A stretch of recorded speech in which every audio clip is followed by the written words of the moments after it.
Oh. Okay. The 90s, a simpler time when playgrounds were wooden and gravy was clear. Crystal gravy.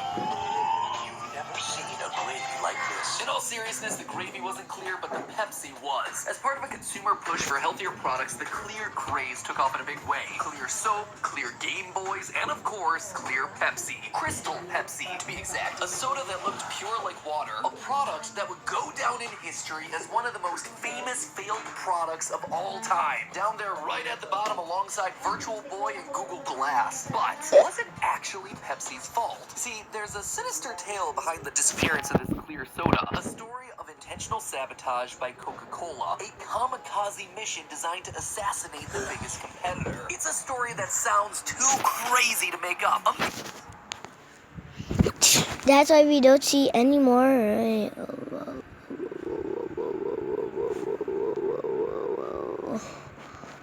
Why did you see this thing? Right here. See this thing? Mystery that is 30 years in the making that we are gonna solve today. Did Coca-Cola intentionally sabotage their own products in an effort to take down Crystal Pepsi? We're gonna find out.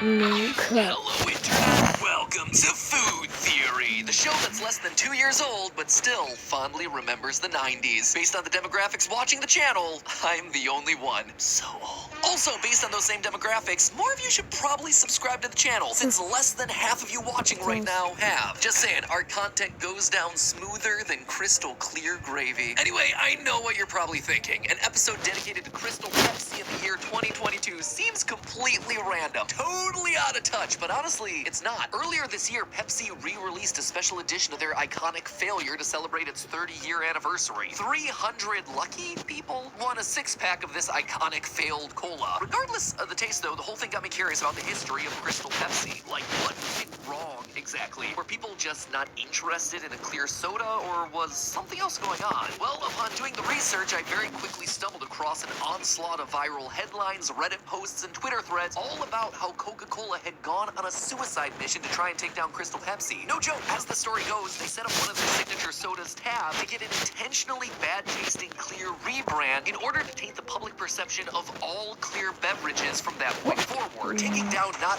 only Tab Clear, but Crystal Pepsi in the process. But that couldn't be true, right? Could self-sabotage like that have really worked? Or is this just a food myth that the internet's made into a fact? Today, we dig into the murky history behind Crystal Pepsi to see what actually tanked this product. Was the failure of Crystal Pepsi an inevitability, or was it actually the most brilliant 4D chess move a food company could have ever made? Now, as I mentioned in the cold open, clear things became a fad in the 90s because they were actually perceived as being healthier. Clear drink, pure content. It's an idea that on the surface seems absurd. After all, Crystal Pepsi has just as much sugar and calories as its brown counterpart. It's not like this thing being clearer actually made it healthier, right? But you know, for as absurd as the idea might seem, the drink being just getting me out.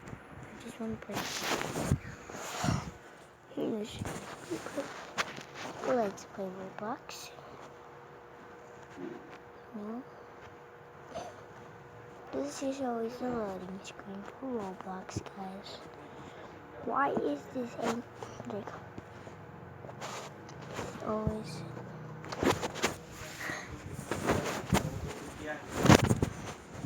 Oh, now I don't want to.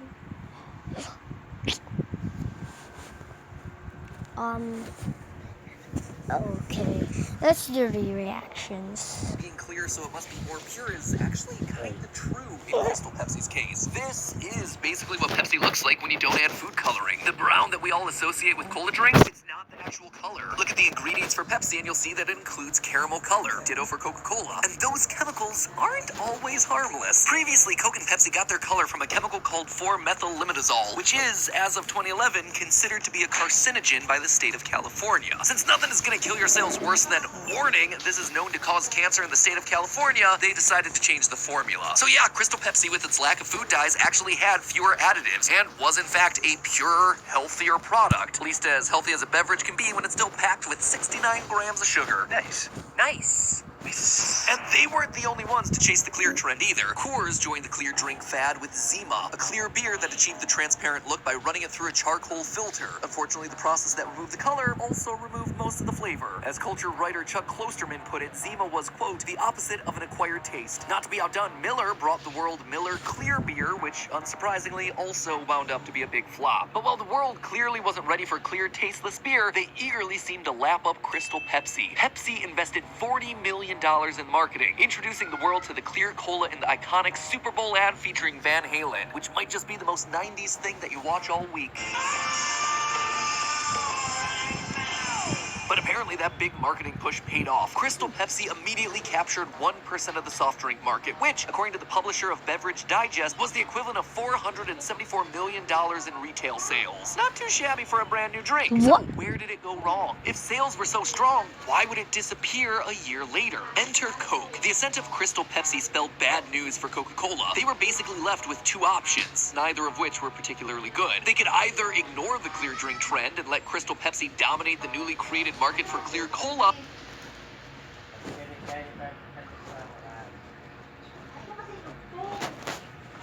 or they could come up with a clear version of Coke themselves, thereby validating Pepsi's idea and setting themselves up as a copycat in the public eye. Either approach seemed like admitting defeat, so Coca-Cola went with option 3, self-destruct. Rather than trying to compete with Crystal Pepsi and cash in themselves, Coca-Cola would maliciously destroy the entire clear drink market. If we can't have a clear soda, then no one can. So, what was the plan? Well, Sergio Zeman, chief marketing officer of Coca-Cola, planned to release a product that would fail on purpose. Tab Clear. Remember Tab? No, I don't either, to be honest. It was Coca-Cola's first diet drink, marketed to the ladies who wanted to stay in shape to keep their man interested. Keeping your shape in shape has its rewards. Enjoy Tab and be a mind sticker. Casual sexism, the best way to sell your food product. Anyway, Tab was popular during the 60s and 70s, but by the 90s it was on its way out thanks to Diet Coke. And here was the evil genius of Coca-Cola's plan to destroy Pepsi. Rather than try to create a strong competitor to Crystal Pepsi, they intentionally created a weak one. They set themselves up to lose on purpose by releasing the least desirable version of a clear soda.